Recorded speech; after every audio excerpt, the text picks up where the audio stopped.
Assalamualaikum dan hai semua. Baiklah, hari ini kita akan ulang kaji tajuk bahagi perpuluhan tahun 5. Baiklah, murid-murid boleh rujuk dalam buku teks muka surat 78 hingga 79. Baiklah, kita akan ulang kaji 4 contoh soalan dan murid boleh lihat langkah ataupun jalan kira yang boleh digunakan untuk menyelesaikan bahagi perpuluhan. Okey, untuk soalan pertama, kalau kita rujuk dalam buku teks, soalan dia mengenai satu balang tin biskut yang beratnya 0.6 kg dan dalamnya ada 12 paket. Jadi kita nak tahu satu paket itu beratnya berapa dengan menggunakan konsep bahagi. Okey, kita akan lihat cara jalan kira dia. Saya akan tunjukkan dua contoh jalan kira bagi bahagi. Okey, cara pertama. Tapi sebelum kita nak selesaikan, pastikan kita buat sifir 12 sebab kita nak bahagi dengan 12. Jadi kita akan buat sifir 12 dahulu. Ini adalah sifir 12 yang kita sedia maklum. Okey, seterusnya kita akan selesaikan ikut cara satu iaitu bentuk lazim seperti biasa. Okey, buat seperti biasa. 0.6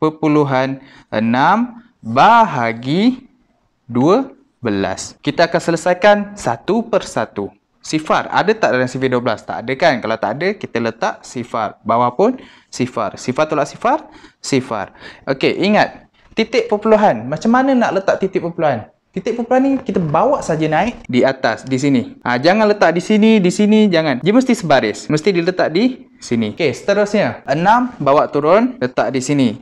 6 ada tak dalam sifir 12? Tak ada juga kan? Jadi, kita tulis sini 6, maknanya 12 darab sifar akan dapat sifar juga. 6 tolak sifar, 6. Dah selesai ke? Sebab nombor dah habis. Baki 6. Adakah jawapannya sifar perpuluhan sifar baki 6? Tidak. Salah. Selagi ada baki, untuk perpuluhan, kita akan selesaikan sampai habis. Okey. Bila ada baki dan nombor pun dah tak ada, macam mana nak selesaikannya? Kita letak saja sifar di sini dan bawa turun, jadilah 60. Okey, 60 ada tak dalam sifir 12? Ada kan? Tempat ke berapa? 1, 2, 3, 4, 5. Bermakna 12 darab 5 akan dapat 60. Jadi, sifar tolak sifar, sifar. 6 tolak 6, sifar. Jadi, jawapan dia adalah sifar perpuluhan sifar 5. Tapi ingat, soalan dalam unit kg. Jadi, kita kena tulis balik. Sifar perpuluhan sifar 5 kg. Itu saja. Okey. Untuk cara yang kedua, kita akan sama juga seperti bentuk lazim, tapi dia tak bawa turun, dia bawa ke sebelah. Kita lihat macam mana nak buat. Okey, tengok dulu soalan pertama. Sifar perpuluhan 6, maknanya ada 2 digit. Buat 2 kotak. 1, 2. Okey, sini sifar, sini titik perpuluhan, sini 6. Kau boleh tuliskan nombor ni dekat dengan garisan. Sini 6. Sini pun tak apalah. Yang ni je. Okey, nanti kita akan tengok macam mana nak selesaikannya mengikut bahagi bentuk kotak ini. Okey, bahagi dengan 12. Okey, seperti biasa, yang ni jawab satu persatu. Sifar ada tak dalam sifir 12? Tak ada kan? Kalau tak ada, letak sifar. Sifar tolak sifar, jawapannya sifar. Okey, kalau tak ada baki, biarkan. Biarkan. Tak ada baki, biarkan. Jangan bawa naik atas. Okey, seterusnya. Titik ni, titik perpuluhan, terus naikkan. Okey, seterusnya. 6 ada tak dalam sifir 12? Tak ada juga. Jadi, letak sifar. 6 tolak sifar, 6. Okey, bila ada baki, nak buat apa? Kita akan selesaikannya sampai habis. Jadi, kita kena tambah lagi kotak. Okey, tambah lagi kotak. Okey, letakkan saja. Nak letak apa? Letakkan saja sifar. Dah ada nombor. Okey, baki ni nak buat apa? Bawa naik atas. Jadilah 60. 60 ada tak dalam sifir 12? Ada kan tadi kan? Tempat yang kelima kan? Jadi, sini 5. Okey, 60. 12 darab 5. Dapat 60. Tolakkan. Sifar tolak sifar, sifar. 6 tolak 6, sifar. Jadi jawapannya adalah sifar perpuluhan sifar 5. Sama je, cuma beza dia, kalau yang bahagi ni, dia bawa ke bawah. Tapi kalau yang ni, bawa ke sebelah. Yang ni bawa ke sebelah. Untuk soalan yang kedua, dia adalah 22.5 liter bahagi 60. Dalam soalan buku teks, dia berdasarkan situasi seorang peniaga telah menjual 60 cawan daripada sebalang air yang isi padunya adalah 22.5 liter. Jadi, dia nak tahu satu cawan tu berapa isi padunya yang terjual. Kita akan selesaikannya dengan cara bahagi. Kita akan lihat. Saya akan tunjukkan dengan cara bentuk kotak. Bahagi bentuk kotak. Okey, sebelum kita nak selesaikannya, kita kalau boleh buat sifir dahulu. Sifir 60. Okey, ini adalah sifir 60. Seterusnya baru kita selesaikannya dalam bentuk bahagi. Okey, saya akan tunjukkan bahagi dalam bentuk kotak. Ada 3 nombor. Jadi buatlah 3 kotak 1, 2, 3. 22.5. Selesaikannya. 22.5 bahagi 60. 2 ada tak dalam sifar 60? Tak ada kan? Jadi letaklah sifar. 2 tolak sifar baki 2. 2 bawa naik atas. 22 ada tak? Tak ada juga kan? Jadi letaklah sifar juga. Maknanya sini adalah sifar. 22 tolak sifar 22. Okey, ada baki kan 22, bawa naik atas. Kalau tak muat, pastikan tulis kecil sikit. Okey, 22 baki. Jadi bila ada baki, bawa naik atas. Jangan bawa naik satu je, bawalah kedua-duanya sekali. 22 ni bawa naik atas. Dia akan jadi 225. Okey, 225 ada tak dalam sifar 60? Tak ada juga kan? Tapi yang paling hampir berapa? Paling hampir adalah 180. Okey, sebelum saya lupa, sepatutnya titik perpuluhan ni terus saja naikkan di atas. Titik perpuluhan ni naikkan terus di atas. Jadinya, yang paling hampir dengan 225 adalah 180. Jangan ambil 240 sebab dia lagi besar daripada 225. Jadi, letaklah 180. Tepat ke berapa? 1, 2, 3. Sini, 3. 180. Tolakkan satu per satu. 5 tolak sifar jadi 5. 2 tolak 8 tak boleh, pinjam sebelah. Sini jadilah 12. 12 tolak 8 jadilah 4. Okey, sini sifar. Okey, 45. Ada baki kan? Macam sebelum ni saya cakap, kalau perpuluhan, jika ada baki, kita boleh selesaikan sampai habis. Sampai tak ada baki. Okey, jadi bila dah tak ada nombor, kita tambah je nombor. Nombor apa? Letak saja sifar. Jadi, baki ni bawa terus naik atas. 22. Kalau ada 45, bawalah ke atas. Tapi kalau satu, contoh bakinya 5 saja, bawa 5 sajalah. Sifar tak payah. Jadi 45 bawa naik atas, jadilah 450. 450 ada tak dalam sifar 60? Tak ada kan? Yang paling hampir berapa? 420. Jadi tempat ke berapa? 1, 2, 3, 4, 5, 6, 7. Bermakna 60 darab 7 akan dapat 420. Maknanya sini 7. 420. Sifar tolak sifar, sifar. 5 tolak 2, 3. 4 tolak 4, sifar. Ada lagi baki. Macam mana? Tambahkan lagi. Kita akan selesaikan sampai habis. Dengan syarat, tambahkan lagi nombor di sini. Dan baki ni, 30 ni bawa naik atas. Akan jadilah 300. 300 ada tak dalam sifar 60? Ada. Tepat ke berapa? 1, 2, 3, 4, 5. Jadi sini letaklah 5. Jadi sini 60 darab 5 akan dapatlah 300. 300 tolak 300. Jawapannya sifar. Jadi jawapannya adalah sifar perpuluhan 375. Jangan ambil lah sifar perpuluhan 375. Jangan. Kita ambil satu saja sifar di hadapan.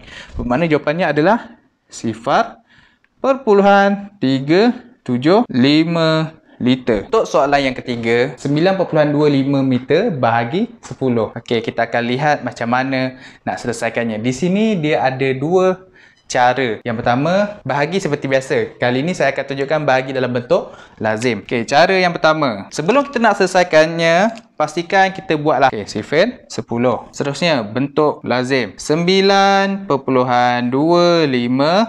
bahagi 10. Okey, nak mudah titik perpuluhan terus saja letak di atas. Seterusnya, jawab seperti biasa. 9 ada tak dalam sifar 10?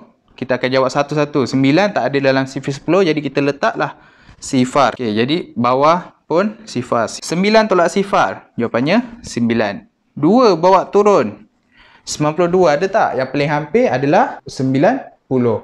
Bermakna 10 darab 9 akan dapat 90. 92 tolak 90 dapat jawapan 2. 5 bawa turun. Jadilah 25.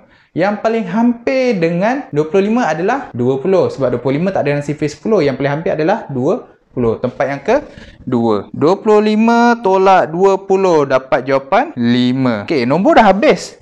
Nombor ke sini dah habis. Tapi ada lagi baki. Macam mana? Kita tambahkan dengan sifar. Jadi, sifar bawa turun. Jadilah 50. 50 ada tak dalam sifar 10? Ada. Tempat yang ke-5. Bermakna 10 darab 5 dapatlah 50. 50 tolak 50. Jawapannya sifar. Jadi jawapannya adalah sifar perpuluhan 925 meter. Sifar perpuluhan 925 meter. Okey, ini cara yang pertama. Macam mana cara yang kedua? Mari kita lihat cara kedua. Cara dia mudah. Pertama, soalan dia kita salin semula 9.25 meter bahagi 10. Okey, seterusnya tuliskan semula lagi 9.25 bahagi 10. Okey, kita tengok dia bagi 10. 10 ni ada berapa sifar? 1 kan? Dia sama seperti darab 1000, darab 100, darab 10. Kalau macam tu, kita akan alihkan titik perpuluhan dia ke kanan. Tapi kalau bahagi, dia kena alihkan ke kiri. Bermakna 10 ni ada satu sifar saja kan? Jadi, dia akan bergerak secara satu titik perpuluhan saja. Dia bergerak sekali sahaja. Bermakna titik akan jadi di sini. Jadi ya, kita tuliskan semula titik perpuluhan 925 meter. Okey, titik perpuluhan di sini. Jadi depan nak letak apa? Takkan nak biarkan macam ni. Takkan nak sebut titik perpuluhan 925. Salah. Kita kena letak sifar. Mesti wajib sifar. Jadi itulah jawapan dia. Cara ini hanya boleh digunakan untuk bahagi 10, 100, 1000. Sama seperti darab. Itu sahaja. Bagi soalan yang terakhir, kita akan lihat dulu tips yang ada. Dalam buku teks pun ada di muka surat 79.